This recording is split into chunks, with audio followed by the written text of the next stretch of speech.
Oui, j'aimerais d'abord, avant que David donne son témoignage, dire quelques mots sur le baptême biblique.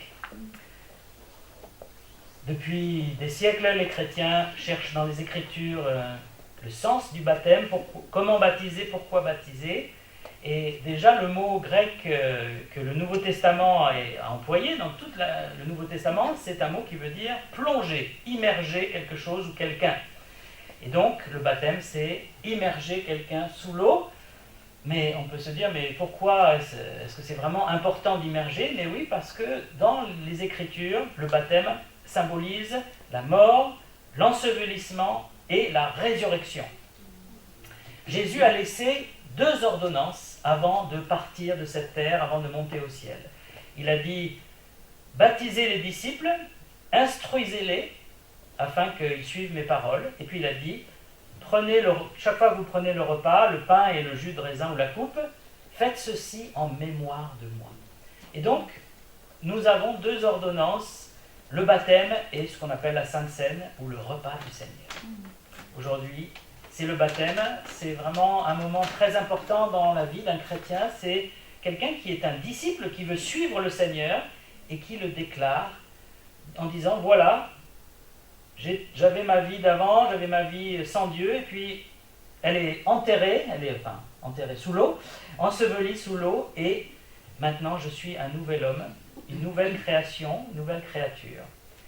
Et c'est pas aujourd'hui que ça se passe, parce que l'eau, j'en reparlerai, n'a pas d'effet magique, mais ça s'est passé dans son cœur, et le baptême est un témoignage public, parce que ce qui s'est passé dans son cœur, c'est dans son cœur, c'est entre lui et Dieu. Mais là, ce n'est plus seulement entre lui et Dieu, c'est devant l'Église, et c'est devant les proches, devant des témoins. Il va déclarer, voilà, maintenant, je suis vraiment au Seigneur, je veux le suivre. Et c'est donc un engagement. Je dis, on peut comparer le baptême à 2 cérémonies qu'on connaît bien. L'enterrement, donc on enterre sa vie passée de péché et on ressuscite à la vie chrétienne. Et puis aussi le mariage, une façon de dire au Seigneur, je suis sérieux dans ma foi, je veux vraiment te suivre jusqu'à la fin de mes jours, je ne veux pas être un chrétien à moitié. Et donc c'est ça le symbole du baptême. C'est pour ça qu'être immergé c'est important, parce qu'il y a cette idée de mourir et de ressusciter. Et tout ça, c'est ce que Pierre, Paul et le Seigneur Jésus ont dit dans la Bible. Alors je vais laisser donc David.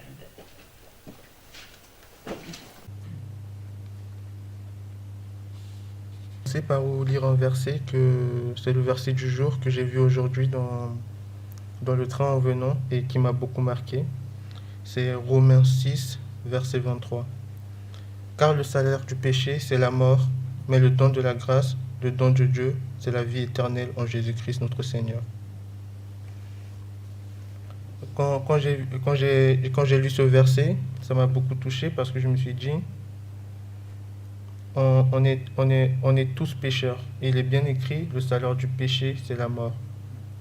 Mais que grâce à la grâce de Dieu et le don de Dieu, nous aurons tous la vie éternelle. Et je pense que c'est le plus important que nous devons retenir. Nos actions, nos mauvaises actions nous condamneront. Et ce n'est pas nos bonnes actions qui vont nous sauver, mais c'est vraiment par la grâce de Dieu que nous serons tous sauvés.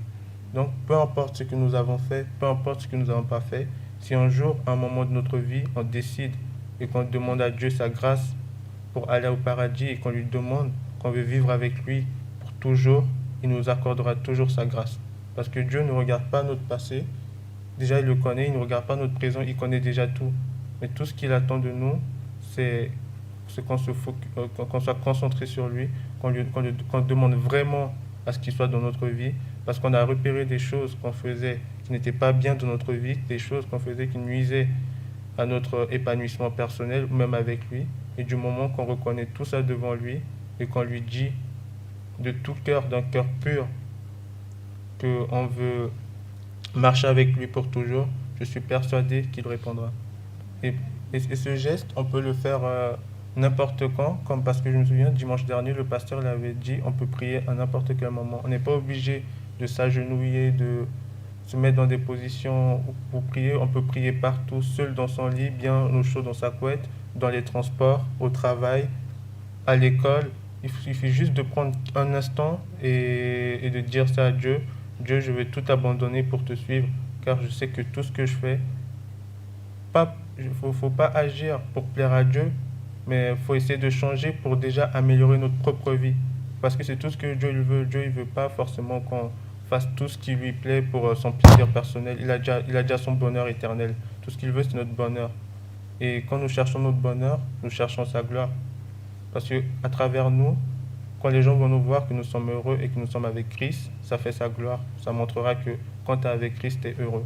Mais si nous agissons pour plaire à Dieu et que sur notre visage, on prend tous ces commandements comme, comme un calvaire, que je suis obligé de prier tout le temps, je suis obligé de lire la Bible et être énervé, ça ne marchera pas. Donc, il faut avant tout lire la Bible quand vous êtes à la recherche de fortification. Quand vous savez que vous allez pécher, il faut lire la Bible. Quand vous savez que, par exemple, vous allez être en colère, il faut lire la Bible. Il faut lire avant tout pour vous, mais pas lire la Bible pour dire je vais faire plaisir à Dieu parce que j'ai lu la Bible.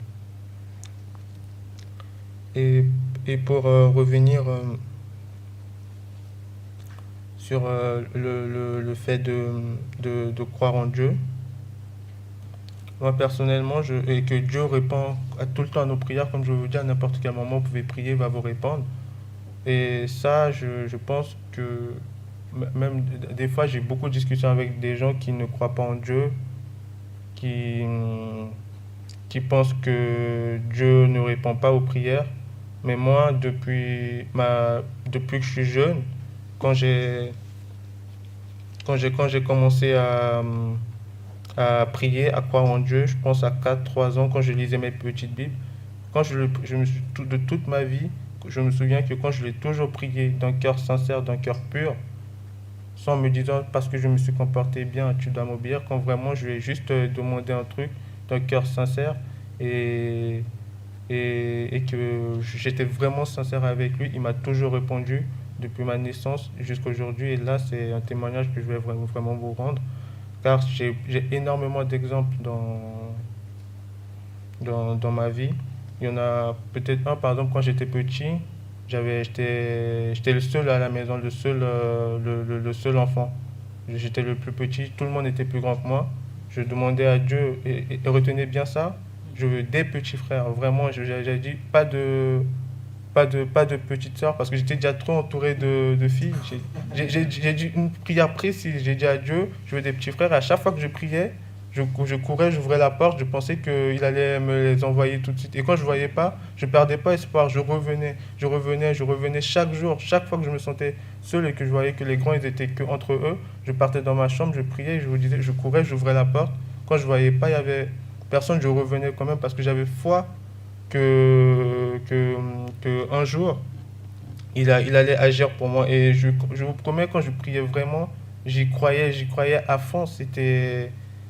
Comme je dis, quand j'ouvrais la porte, je pensais ils allaient tous apparaître derrière moi, mais ils n'ont pas apparu directement, mais ça a pris quelques années. Je suis arrivé en France en 2014 et je suis arrivé chez ma famille de Maman Flore. Et qu'est-ce qui se passe? Ma prière s'est réalisée, j'ai eu que des petits frères. Il y a eu Mathis, Lucas et Noé, que des petits frères. Ce que je lui avais demandé, j'avais dit en aucun cas une petite fille, une petite soeur. J'étais bien précis dans. C'est ça, quand on prie, on demande quelque chose à Dieu, il faut être bien précis, il faut savoir ce qu'on veut, il ne faut pas lui dire. Non, déjà, il sait ce qu'on veut, mais il faut vraiment être précis dans votre prière et, et y croire à fond, même si ça ne marche pas tout de suite, mais il vous accordera tout ce que vous lui avez demandé d'un cœur sincère au bon moment. Et c'est ça qu'il faut toujours retenir.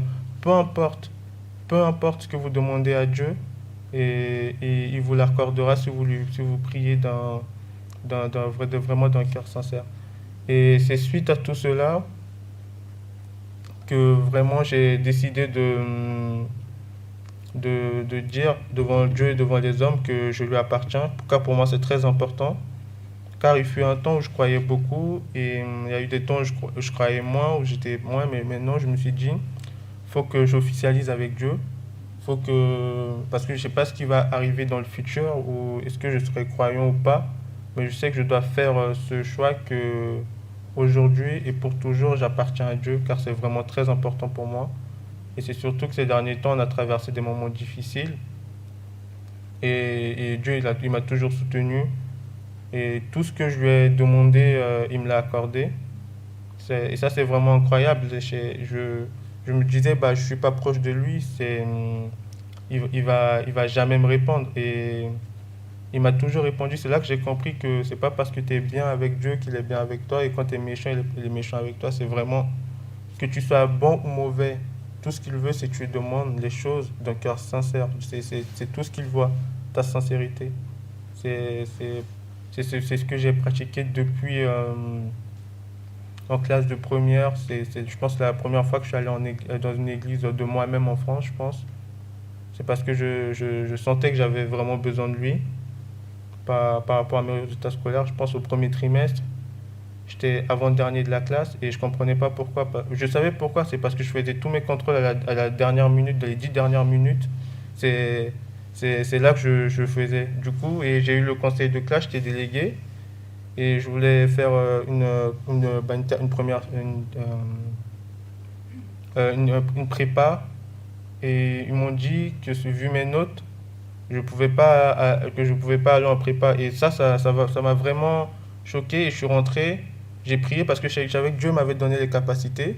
J'ai prié, j'ai cherché une aiguille, je suis parti et je me suis reconcentré, j'ai même fait un jeûne parce que je voulais vraiment parce que j'avais perdu toute motivation pour travailler, du coup je me suis vraiment reconcentré et quand j'ai commencé à aller à l'église régulièrement, prier, faire un jeûne pour me reconcentrer que sur moi et sur Dieu, abandonner toutes les autres choses qui me déconcentraient.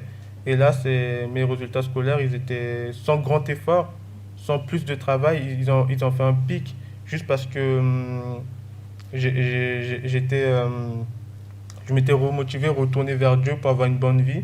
Et ce qui fait que bah, à la fin de l'année, je suis passé d'avant-dernier, j'étais dans le top 10 de la classe. Et du coup, c'était au début du semestre, j'étais dans le top 5 mais c'est juste vers la fin de l'année, je me suis relâché. Et c'était vraiment pas parce que je me suis mis à bosser comme un fou, mais c'est juste parce que j'ai senti que j'avais besoin de Dieu dans ma vie. Et ça a été pareil pour mon bac. Vers la fin de l'année, pas découragé, mais j'avais pas envie. Je pensais que bon, j'avais pas trop envie de changer de vie, j'étais bien à la maison, je me suis dit, bon, je vais avoir mon bac, aller à la fac, je vais devoir déménager, je suis bien chez moi, bien dans, j'ai tout, je voyais pas, je voyais pas l'utilité de me lancer encore dans une nouvelle vie, une nouvelle aventure. Du coup, j'ai laissé couler, mais sauf que Dieu m'a donné une seconde chance, je suis parti au rattrapage. Et bah, au rattrapage, c'était là aussi encore que j'ai vu sa gloire parce que moi, j'ai tout misé sur les maths. Et au moment où j'ai fait les maths, je ne savais pas, mais je l'avais foiré. Bah, je ne sais pas ce qui s'est passé. Et par contre, sur la physique, je, j'avais dit non, j'ai juste révisé un seul chapitre. Je me suis dit vraiment, c'est le chapitre de secours. C'était le premier qu'on a fait depuis de l'année, quand j'étais encore concentré, du coup, je le maîtrisais. C'était le seul que je suis arrivé. Du coup, je suis arrivé devant la salle. Pour moi, c'était foutu parce que si je savais que j'allais rater mon bac si je rentrais dans la salle et que je tombais pas sur ce chapitre. Et je priais, je pleurais dans mon cœur, je priais, je priais, je priais. Et quand je suis rentré dans la salle, déjà, premier truc, la personne qui est passée avant moi est passée sur le chapitre que je voulais pas du tout. Donc, du coup, je me suis dit, c'est bon, j'ai encore quelques chances, 10%. Et là, c'est là qu'au moment où le prof, il se rapproche de moi, il me dit clairement, je t'entends prier, il me dit clairement, je t'entends prier dans mon cœur comme parler, il m'a dit, choisis le chapitre que tu veux et tu passes. J'ai, je comprenais pas ce qui se passait parce que, bah, je- moi, je pensais que j'allais tirer au sort, j'allais faire un truc et du coup, tout s'est passé comme ça. Je suis passé sur le chapitre que je voulais, bah, je le maîtrisais. Du coup, tout s'est bien passé. Il m'a posé des questions. Bah, j'ai tout fait. J'ai écrit au tableau. J'étais très à l'aise. Et c'est vraiment là que j'ai joué sur mon bac. Et ce moment-là, je savais pas. Pour moi, c'était les maths qui allaient me sauver. Et à la fin, quand j'ai vu mes résultats, en fait, c'est la physique. Là où j'avais plus. Parce que pour les maths, je pense même, je sais même pas si j'ai prié parce que je me suis fait confiance en moi-même. Je me suis dit, bon, ça va aller. Mais si j'ai vu que c'était vraiment ce que je pensais qu'elle allait m'enfoncer, que j'ai demandé l'aide de Dieu qui m'a sauvé. Et ce que je pensais faire de mes propres forces, bah, je suis allé sans motif. Alors que j'aurais pu faire, et ça s'est mal passé. Et ça, c'est vraiment aussi, c'est des fois où vraiment qui fait que je crois en Dieu. Il y a aussi eu récemment le, le, le, là, c'est tout le processus qui fait que je me dis que je suis obligé de me baptiser parce que il, encore lui, il y a eu récemment le confinement. Et au mois de mars, juste une semaine avant le confinement, on venait de sortir de 2 semaines de partiels. Et je savais que les partiels du premier semestre ne se sont pas très bien passés.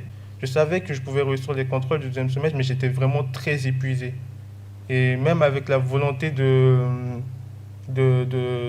travailler, je savais que je pouvais pas. Je pouvais pas, même si je me donnais à fond, j'allais pas être très performant. J'allais peut-être avoir un 10, mais il me fallait pas un 10 pour me sauver. Il me fallait un 15, un 14. Et du coup, je me suis encore une fois assis, prié. J'ai dit, bah, là, Dieu, la situation est très tendue pour moi. J'ai envie de réussir, mais je peux rien faire. Mon corps, mon âme est épuisée parce qu'en cette période, j'avais à manger, mais je mangeais pas beaucoup. J'avais pas très faim, je dormais pas beaucoup. Je, je, du coup, j'étais vraiment très très épuisé. Et là, je suis arrivé le matin devant la fac. Il y a une sirène qui a sorti, qui a sonné. C'était le message du président de la fac. Ils ont dit on évacue toute la fac et du coup, de ce jour-là, j'ai pas eu cours jusqu'à 21 septembre. Tout ce que je lui avais demandé, je voulais vraiment me reposer. Et c'était incroyable. J'étais là, mais c'est pas ce que j'ai demandé tout à l'heure. Je voulais vraiment du repos. Et là, le fait de voir que j'ai prié avant et que. Parce que nous, on a un autre fac qui a été confiné une semaine avant le confinement général, avant la fermeture. Nous, c'était vraiment une semaine avant ça. Parce que je m'attendais pas à ça. Je lui ai demandé du repos, mais pas qu'il ferme la fac. Je m'attendais vraiment pas à ça. Et le pire, j'avais encore peur qu'on ait encore des examens, que c'était pour une journée. Et là, je rencontre mon prof d'informatique. Comme tout s'aligne, je rencontre mon prof. Je lui demande est-ce qu'on aura contrôle demain. Il m'a dit non. Il m'a dit c'est pas, mais probablement non. Et du coup, ça m'a vraiment rassuré. Je crois en Dieu parce que même quand j'ai eu le bac, chaque mois, quand j'étais même à la fac, dans mon logement étudiant, je me réveillais au milieu de la nuit. Je me demandais si vraiment j'avais eu le bac et que c'était vraiment moi parce que comment ça s'est joué sur une matière que j'avais ça et aussi cette semaine aussi j'ai eu mon premier jour de travail et ça aussi c'est pareil c'est un travail que je visais depuis 3 ans et j'avais pas le dossier pour le faire et je commençais à stresser aussi. Après mes frères ils m'avaient aidé pour constituer le dossier et vu que je savais que j'avais pas le dossier, les notes pour, je sais pas d'où c'est devenu cette idée. J'ai dit que je vais faire une lettre de motivation en plus que ce qu'ils ont demandé. Du coup, j'ai fait cette lettre et j'ai prié à fond. Et pour moi, c'était mort. Et là, juste avant, ils m'ont envoyé une lettre. Ils m'ont dit qu'ils m'avaient pris et tout. J'étais vraiment. Et tout ça, du coup, c'est pour ça que j'aimerais remercier Dieu. Il m'a fait valider mon année. Il m'a donné le travail que je voulais alors que je ne méritais rien de tout ça. À chaque fois que vous êtes en difficulté, vous reconnaissez quand votre Seigneur est sauvé, que vous demandez une aide réelle, et que vous lui demandez une aide réelle et durable, que vous lui demandez la force de pouvoir marcher avec lui pour toujours, et la force de pouvoir abandonner tout ce que vous faites et qui nuit à votre vie. Ce n'est pas de votre propre force que vous allez décider d'abandonner les choses mauvaises de votre vie, mais du moment que vous les avez reconnues, et que vous demandez sincèrement à Dieu, oui, je vais abandonner ça, soyez-en sûrs, si vous y croyez fort, il le fera pour vous. Merci beaucoup.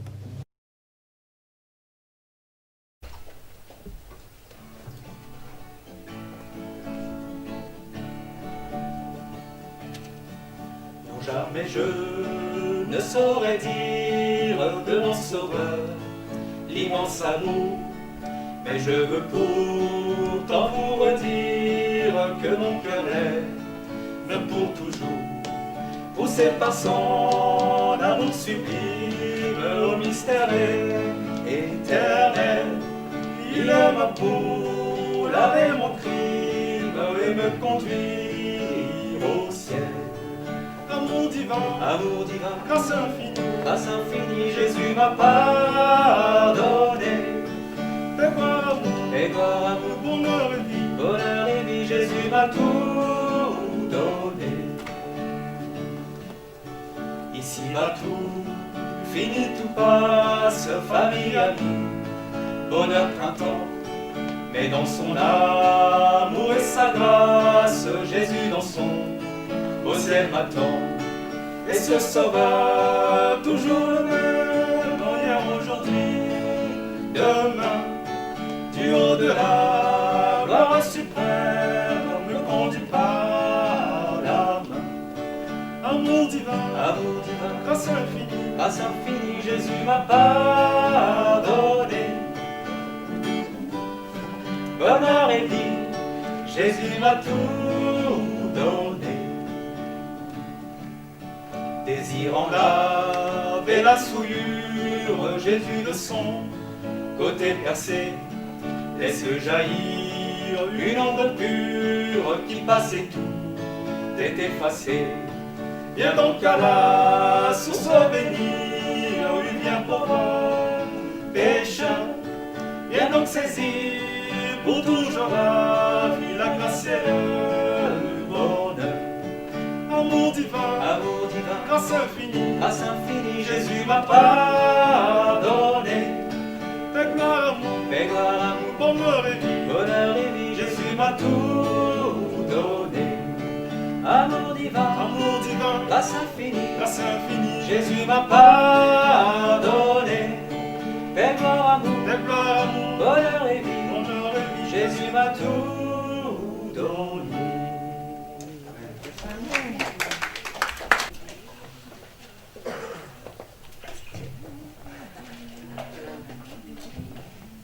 Au moins l'eau n'est pas froide.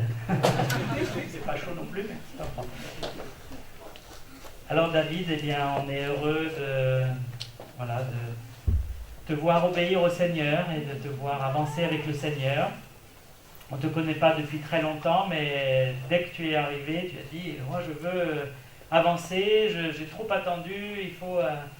Et donc c'est quelqu'un qui est volontaire, David, qui sait où il veut aller. Et puis la grâce de Dieu, effectivement, l'environne. Et le baptême, c'est un grand jour, mais c'est pas un jour, c'est pas la fin, c'est pas le bac. Souvent on a cette idée, hein. J'ai mon baptême, donc ça y est, j'ai le bac. Non, le baptême, c'est le tout début pour devenir un disciple. Mais c'est un début très fort, parce qu'il y a vraiment ce symbole de la résurrection, et puis il y a tous les témoins là. C'est beaucoup d'émotions. Moi, je me rappelle toujours mon baptême, et on n'oublie jamais ce jour-là extraordinaire. Et donc, j'espère que ça va t'aider tous les jours de ta vie.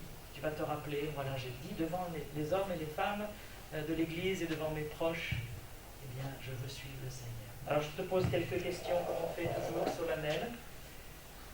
David, est-ce que tu crois que Jésus-Christ est le Fils de Dieu? Oui, je le crois. Il faut dire bien clair.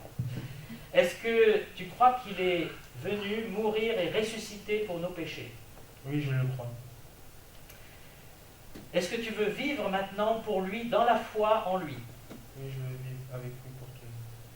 Et pour toujours, jusqu'à la fin de tes jours, par la grâce de Dieu. Oui. Eh bien, ayant entendu ton témoignage et ta déclaration, je vais te baptiser maintenant, selon les Écritures, au nom du Père, du Fils et du Saint-Esprit. Si tu veux t'asseoir. Oui, tu peux enlever ton masque.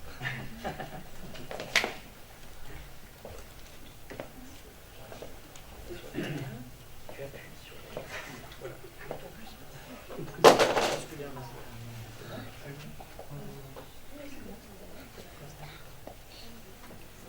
Alors David, je te baptise au nom du Père, du Fils et du Saint-Esprit.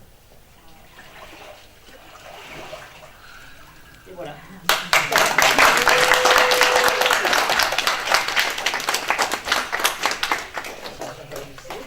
Je vais descendre par la marche. Joie quand il y a un baptême, et surtout quand c'est des jeunes adultes comme ça veut dire que Dieu est toujours vivant. Il n'est pas le Dieu des gens âgés ou des gens... Est-ce que tu peux baisser un peu, s'il te plaît? Voilà. Oui. Merci.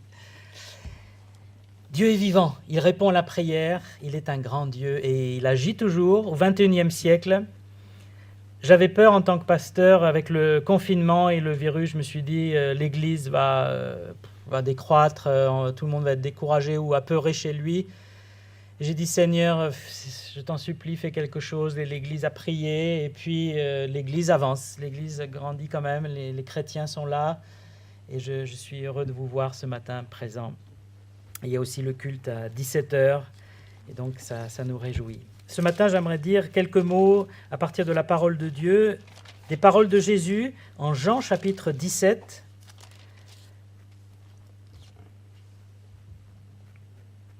Jean chapitre 17, verset 3. Jésus dit, « Or, la vie éternelle, c'est qu'ils te connaissent, toi le seul vrai Dieu, et celui que tu as envoyé, Jésus-Christ. » La vie éternelle, c'est qu'ils te connaissent, toi le seul vrai Dieu, et celui que tu as envoyé, Jésus, le Messie, Jésus-Christ.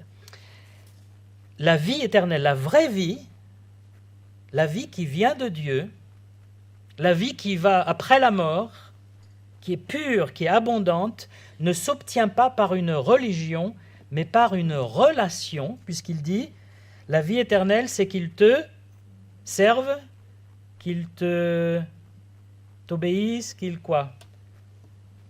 Qu'ils te connaissent. Qu'ils te connaissent. C'est connaître Dieu.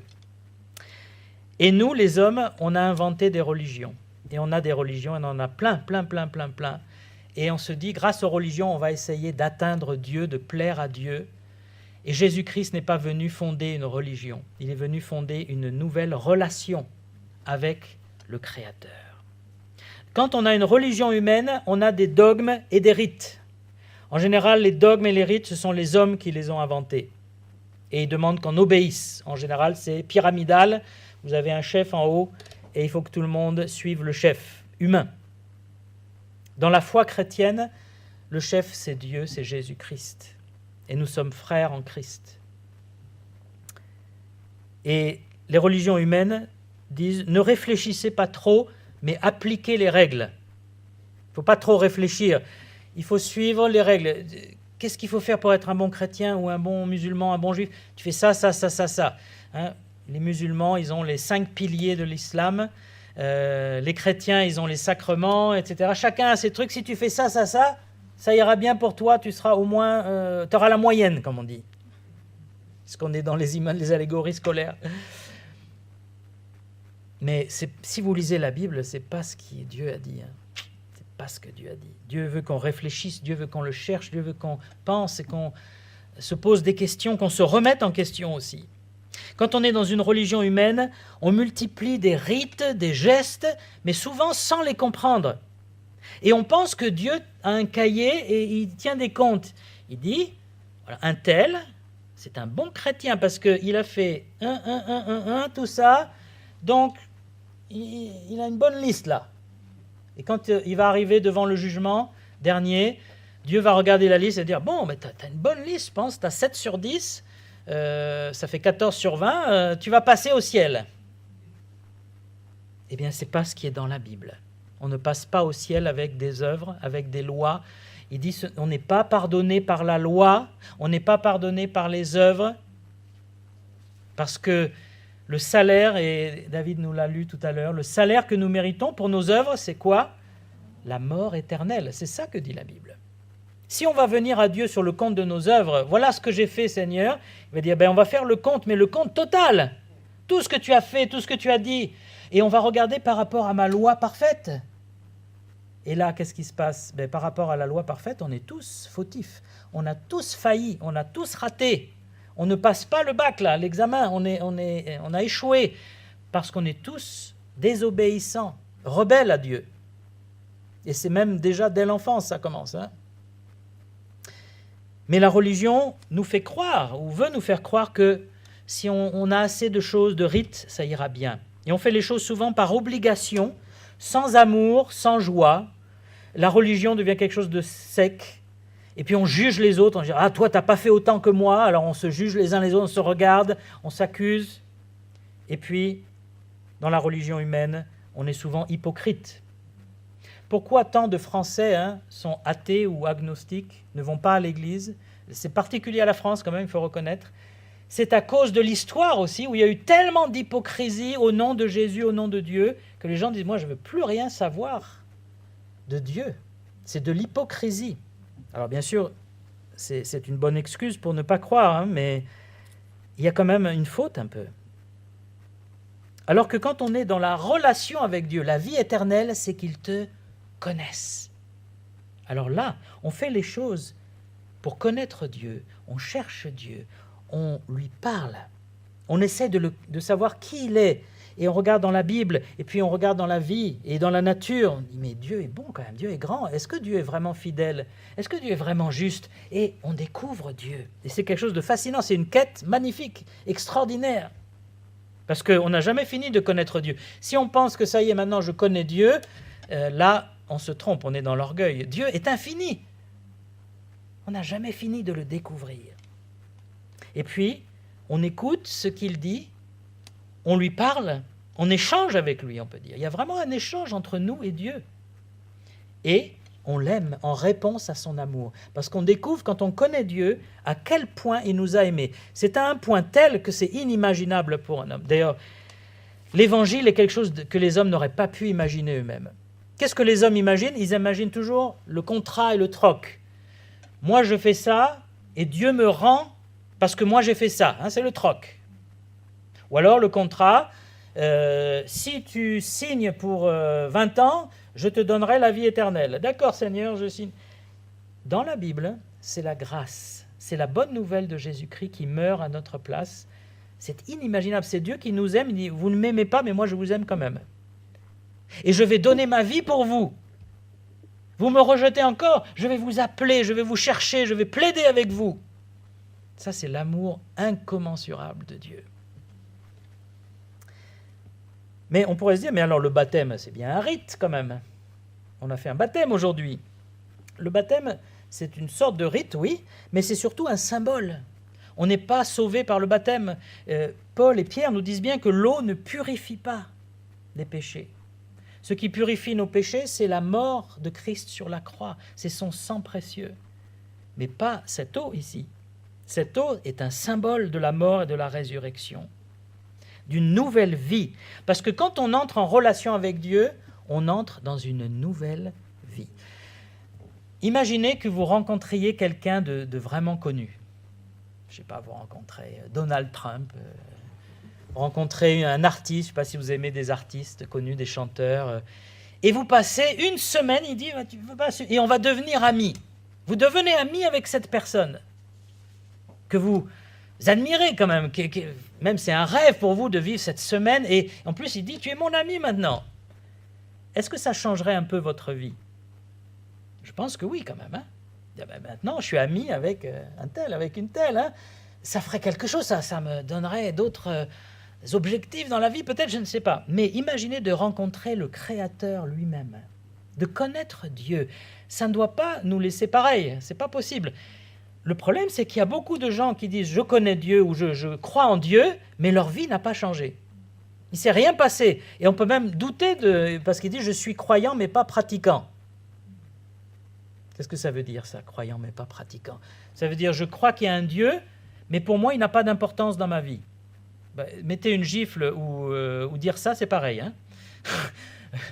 Si vous dites à votre conjoint ou à votre meilleur ami « écoute, je t'aime beaucoup, vraiment, je t'aime énormément, mais je ne peux pas passer une seconde avec toi. Je ne veux pas passer du temps avec toi, je ne veux pas m'embêter avec toi. Tu me laisses tranquille, tu restes loin. Mais je t'aime beaucoup, vraiment, qu'est-ce que je t'aime ?» Non, vous dites, mais attends, t'es hypocrite, mais c'est ça. Je suis croyant, mais pas pratiquant, c'est je crois qu'il y a un Dieu, mais je ne veux surtout pas qu'il interfère dans ma vie. David a dit, il faut être sincère dans sa foi. Ben oui, il faut être sincère. Il y a un moment, il faut regarder en face ce qu'on est et ce qu'on croit, là où on en est. Parce que c'est salutaire, c'est une libération quand on regarde qui on est. Tant qu'on joue à cache-cache, qu'on s'excuse, qu'on se justifie, on échappe à la vérité et on est sous la malédiction. Mais quand on fait face, et quand on rencontre le Seigneur, quand on fait sa connaissance, la relation avec Dieu, C'est ça que Dieu veut, pas une religion. Et la relation avec Dieu, elle doit commencer d'abord par un premier pas, c'est la réconciliation. Parce qu'entre nous et Dieu, il y a un problème quand même. La Bible appelle ça le péché. Mais vous pouvez l'appeler le mal. Hein. Tout le mal que nous pensons, que nous imaginons, que nous faisons, que nous commettons. Alors là encore, on oublie, nous, hein, on a la mémoire sélective. On dit, oui, mais quand même, j'ai fait 2-3 bonnes actions dans ma vie. C'est vrai, magnifique. Les péchés, c'était combien des mois? Rappelle-moi, 25 milliards, 500 milliards, et tu as fait 3 bonnes actions. Il faut tout compter. Et donc, il y a un problème avec Dieu. Dieu étant juste et saint, il ne peut pas juste nous entrer en relation avec nous. Imaginez, vous faites vraiment quelque chose de méchant à quelqu'un, un proche, un copain, un ami, un collègue. Vous lui faites une crasse, mais vraiment, comme on dit, un couteau dans le dos. Hein. Et puis, vous revenez le voir le lendemain en disant « Allez, tout va bien, hein. On est toujours amis. Hein. » Qu'est-ce qu'il va vous répondre ou qu'est-ce qu'elle va vous répondre? Il va dire « Écoute, tu m'as mis un couteau, j'ai pas envie d'en prendre un deuxième. Hein. Moi, je ne veux pas être ami avec toi, et ça ne va pas, il faut régler les choses d'abord. » Et comment on règle les choses? Comment on pourrait régler les choses? Il y a beaucoup de gens qui ne savent pas régler leurs problèmes relationnels. Ils ne savent pas demander pardon, ils ne savent pas pardonner. Ça, c'est ce qui fait que la société a tellement de difficultés, où il y a si peu d'amour, si peu de contacts normaux. C'est plutôt la guerre en permanence. Il faut apprendre à dire, voilà, eh bien j'aimerais te demander pardon. Je reconnais que je t'ai trahi, que j'ai fait du mal. Mais ce n'est pas seulement ça, la personne va dire, bon, d'accord, mais quoi d'autre? Il va falloir bien dire ce qu'on a fait. Je te demande pardon parce que, oui, je t'ai fait du mal. Mais quel mal tu m'as fait? Ben oui, je t'ai trahi. Ah, déjà, il y a un mot plus précis, je t'ai trahi. Parce que si vous venez à la personne en disant, bon allez, je m'excuse, hein. D'abord, je m'excuse, ça veut dire c'est moi. Alors que demander pardon, c'est aller vers l'autre et dire, est-ce que tu veux bien me pardonner? C'est une différence entre je m'excuse et je te demande pardon. Mais en plus, on demande pardon pour quelque chose de précis. Oui, je t'ai fait du mal, je t'ai trahi. Là, parce que parfois, on demande pardon, mais on finit par accuser l'autre quand même. Hein. Oui, je t'ai fait du mal, mais bon, il faut dire que tu m'avais quand même bien... Tu l'avais un peu mérité. Ou je ne sais pas, je t'ai fait du mal parce que tu te rends compte, les circonstances, ce n'est pas de ma faute. Mais ça, ce n'est pas demander pardon. Demander pardon, c'est vraiment reconnaître son tort. Dire oui, c'est moi. C'est personne d'autre que moi, c'est même pas Dieu. C'est moi qui ai commis une faute là. Et pour venir à Dieu, pour se réconcilier avec Dieu, il faut commencer par là. Dire oui, je suis mauvais, je suis coupable, je suis sous la condamnation de Dieu parce que j'ai offensé le Créateur. Je n'ai pas suivi sa loi. J'ai dit je suis croyant et pas pratiquant peut-être, c'est-à-dire je me suis moqué de Dieu. Hein. Je ne veux pas de Dieu dans ma vie, j'ai vécu dans l'orgueil, la rébellion, l'égoïsme. J'ai préféré mon plaisir plutôt que Dieu. Donc, Seigneur, je reconnais, j'ai péché contre toi.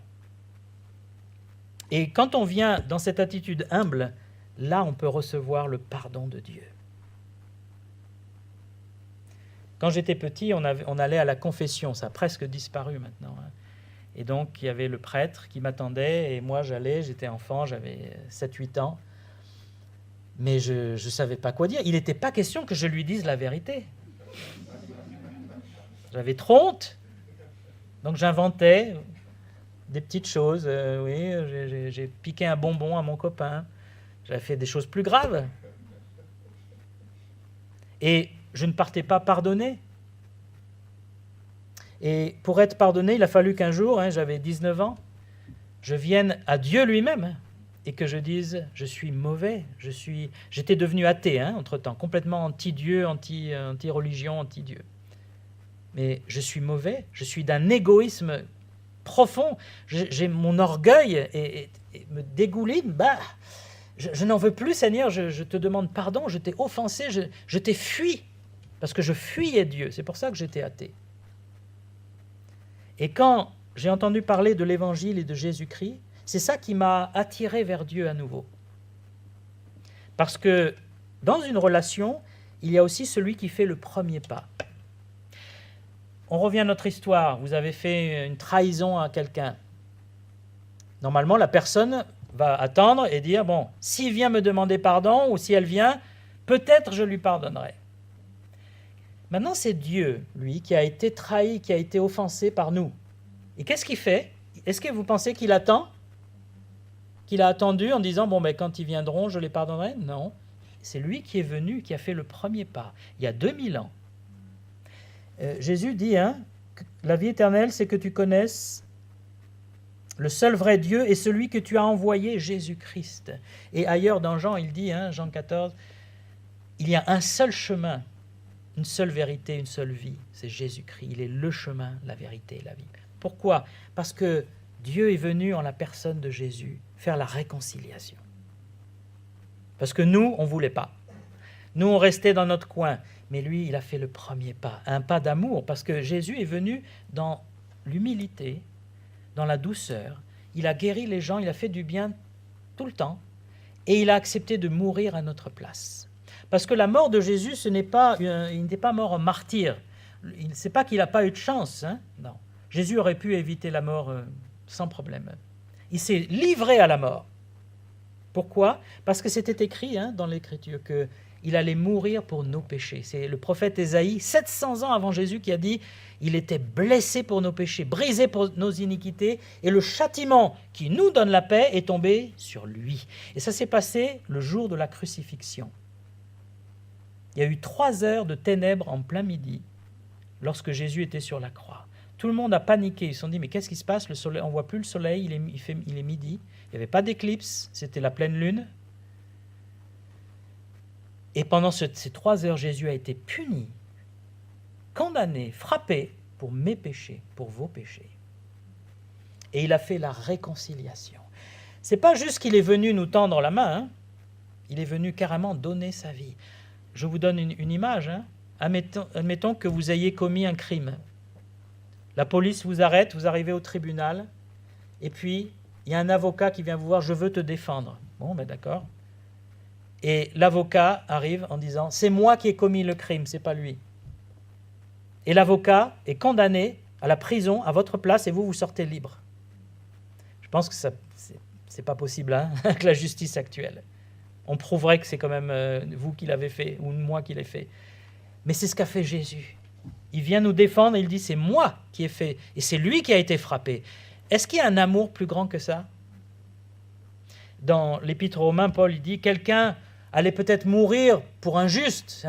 On va donner sa vie héroïquement pour quelqu'un qui est quand même innocent ou qui le mérite, mais donner sa vie pour des impies, pour des gens qui vous rejettent, ça c'est un amour incroyable.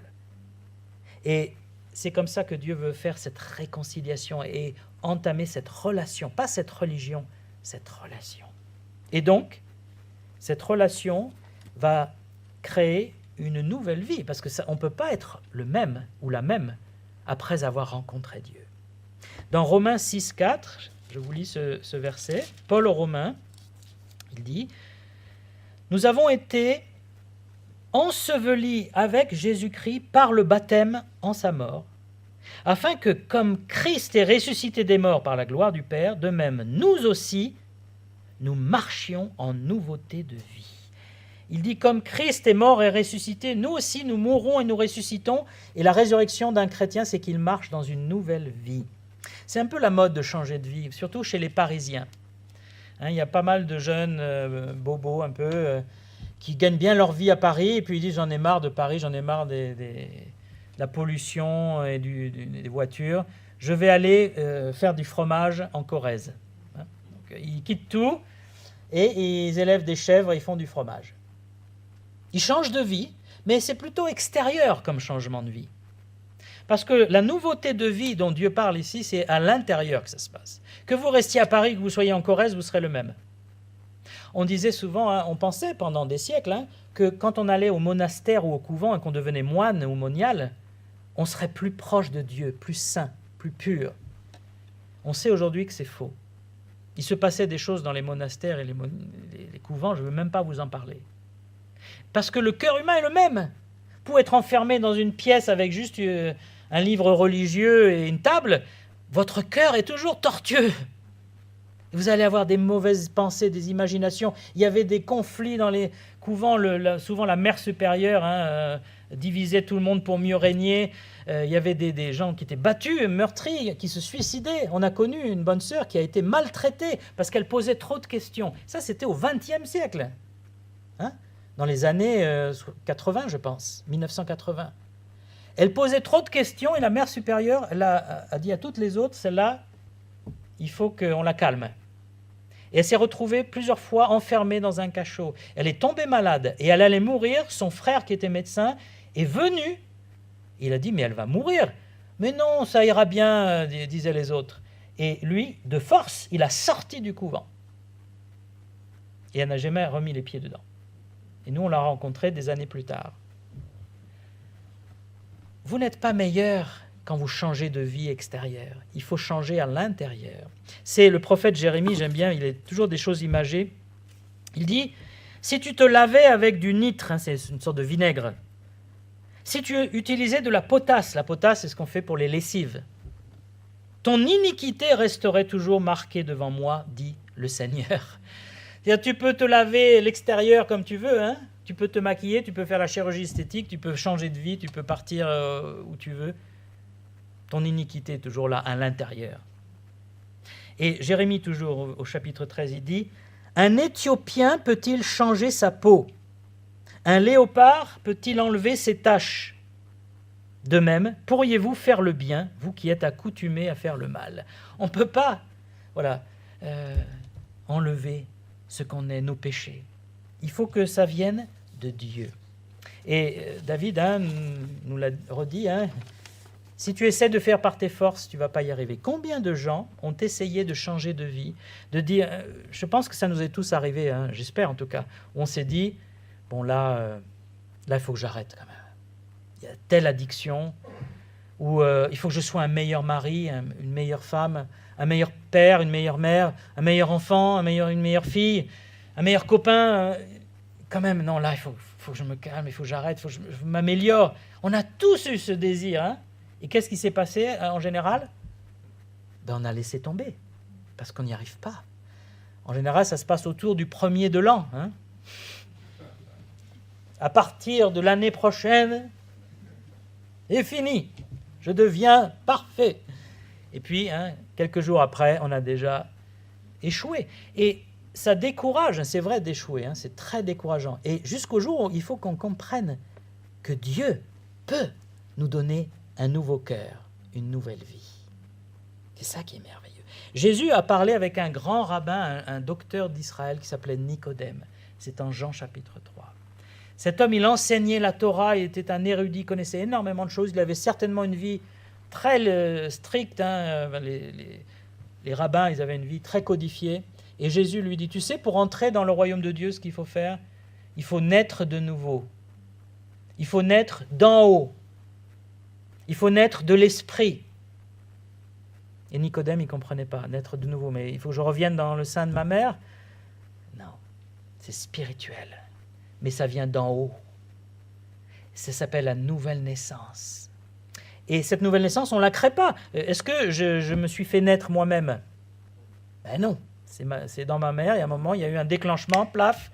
Soit c'est les médecins, maintenant les médecins déclenchent beaucoup les accouchements, mais il y a quelque chose dans le corps de la femme qui dit, pouf, c'est l'heure. Mais ce n'est pas le bébé qui dit, toc toc, laissez-moi sortir. Et qui ouvre la poche et qui sort. Eh bien, dans la nouvelle naissance, c'est pareil. C'est une œuvre de Dieu. Nous, ce qu'on a à faire, c'est dire, Seigneur, je veux changer, je veux que tu me purifies. Le péché me dégoûte maintenant, mon péché me dégoûte. Je veux être lavé, je veux être purifié. Et là, Christ peut le faire, parce qu'il est mort pour vous. Il a versé son sang qui purifie. Vous pouvez vous laver avec du vinaigre, de la potasse, ça ne marchera pas. Mais avec le sang de Christ, oui, on est lavé. On a une conscience. Je me souviens, quand j'ai cru en Jésus, donc j'avais 19 ans, j'ai fait une prière, j'ai dit, Seigneur, j'ai fait beaucoup de péchés, je te demande pardon. Je t'en supplie, pardonne-moi et je veux te connaître. Et j'ai reçu le pardon de Dieu par la foi, et il m'a pardonné, comme il avait promis. Et là, j'avais une joie.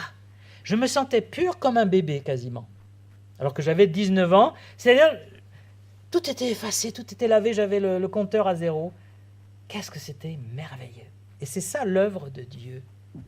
Bien sûr, il faut souhaiter ce pardon et cette purification. Et c'est là qu'il y a un choix quand même. Si je veux continuer dans le péché, dans l'égoïsme, l'orgueil, Dieu ne va pas me forcer.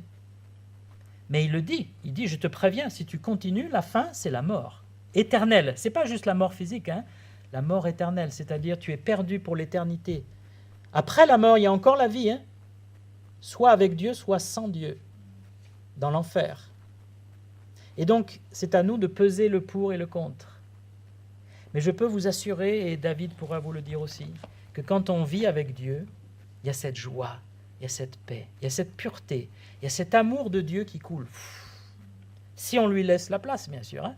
Si on reste dans notre vieille nature, Dieu est en péché, mais si on lui laisse la place. Et surtout, ne pensez pas que c'est impossible d'être changé, d'être purifié, d'être pardonné. Jésus-Christ est venu pour ça. Alors, s'il est venu et il est ressuscité, tout est possible. Alors que le Seigneur vous bénisse et vous amène plus près de lui à le connaître et à avoir la vie éternelle. Je vais laisser Stéphane